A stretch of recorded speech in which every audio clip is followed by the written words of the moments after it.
the checks and balances of the American system are such that I can assure you, I can bet every penny that I could ever own that there is no pathway for Donald Trump to ever be dictator. That's the beauty of the American system. There's a million checks and balances, right? It's not it's starting to look like a banana republic, but it certainly historically, the forefathers of the United States were unbelievably prescient in setting up all of these machinations to ensure that none of this could ever happen. So I can't buy into that hypothetical. But frankly, there is nothing more fundamental to the human spirit than the pursuit of truth.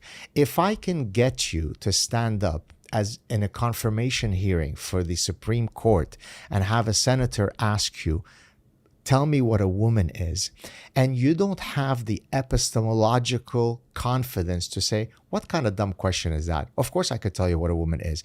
And she answers, if you remember, well, I'm not a biologist. What could be more dangerous than that? Up is down, left is right. Some women have 9-inch penises. It's the violation of everything that makes us human. Some women are very lucky, Gaad. Some women are very, very lucky. Right. And so it's not even an abstract sense. In the true definition of what it means to be human is we have a prefrontal cortex that allows us to have a shared meaning for what reality is. Once you engage in the promulgation of these parasitic ideas that I discussed in the parasitic mind, where I no longer feel confident in knowing whether men can menstruate. Listen, Tom, I literally get emails from functioning adults. Dear Professor Saad, I know that you are an evolutionary behavioral scientist who studies sex differences. So I'm just wondering, is it true now that men can menstruate? And I write back, dear so-and-so, no, men cannot menstruate. You can take that to the bank. But the fact that you have created such instability in that person's mindset that they have to get the imprimatur of a professor to tell them, so tell me seriously, because I've got a 15-year-old daughter, is it only her that menstruates, or can my buddy Jack also menstruate? If we've gotten to that point, what could be more dangerous to the human spirit? It's interesting. So I have no disagreement about anything that attacks deontological truth is going to create derangements that will end the West. That to me is a very concise statement that I will get behind aggressively.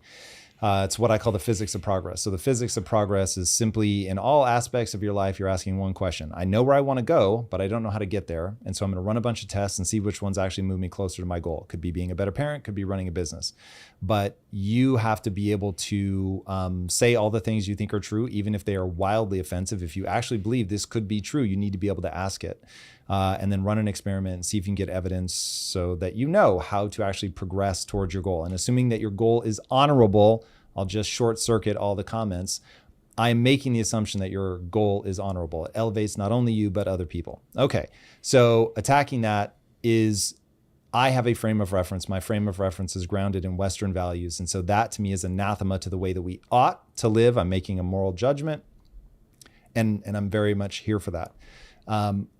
What I try to do when I look at people like, take Sam Harris, who's somebody I have a tremendous amount of respect for, but just cannot see Trump in the same light that I see Trump in, which for me is just very much, give me the data, I'll look at it. If I see that the policies he's going to implement do not lead me to where I want to go, then I would be very much against him. And if I see that they are, right now, for me, that one's just simple. Biden has cognitive decline. I am not voting for a mystery set of people behind the scenes like that.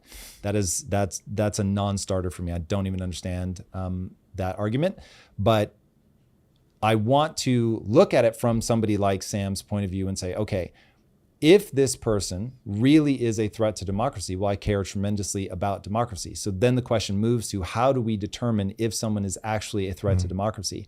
And that I'm very open to having a debate out in public. Let's see, what's the evidence for, what's the evidence against? Because I agree. I very much believe in the government that we have.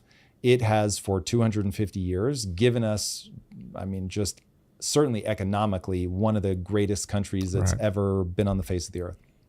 So, but getting people corralled into how to approach the problem, seems like the problem. Right. We can't get people to agree on the fundamental frame of reference from which we are going to view this. How do we get people on the same page so that we have a debate that has a knowable outcome?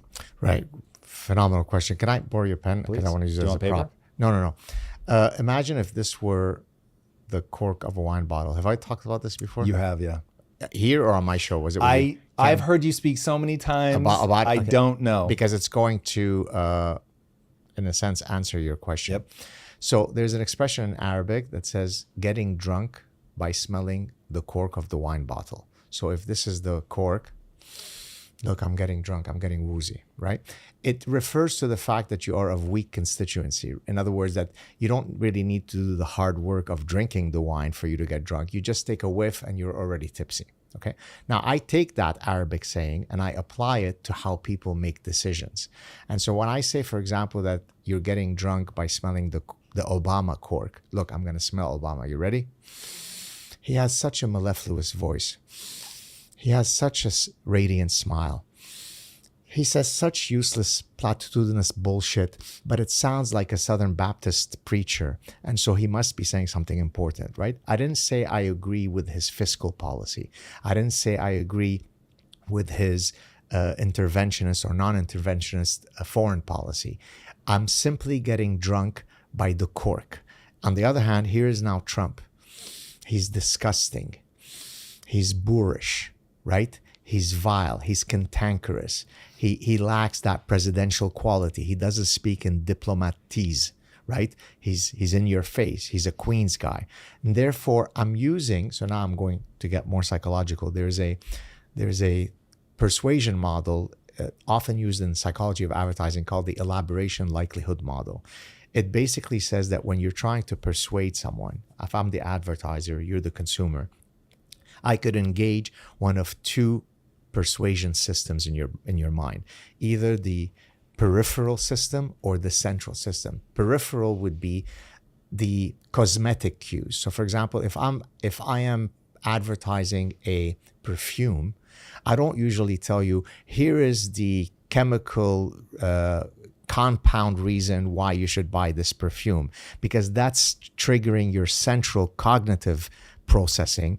And here, when it comes to a hedonic product like perfumes, it has to be a sexy girl on a horse with her hair flowing, and it just says mystère, right? So I am cueing your peripheral cosmetic system precisely because it's a hedonic product. On the other hand, if it were, here are the 8 reasons why you should invest in my mutual funds, I probably shouldn't use a sexy girl with her hair flowing to try to convince you why you should put all of your retirement money with our firm. I should actually give you real central cues, real substantive cues. And so the problem lies, so to answer your question in this very, hopefully not too long-winded way, when it comes to choosing the leader of the free world, we should be activating our central route to persuasion, but 99% of people activate their peripheral system.